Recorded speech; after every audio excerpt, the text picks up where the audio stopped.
Tanda-tanda punya rasa.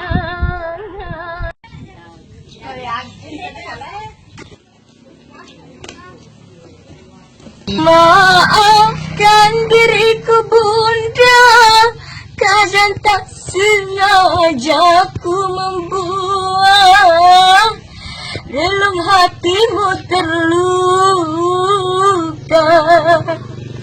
Ku ingin kau tahu bunda, betapa ku mencintaimu lebih dari segalanya.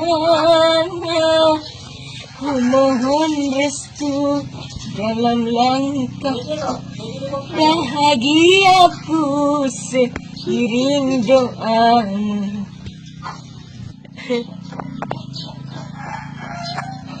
Bunda, engkau muara kasih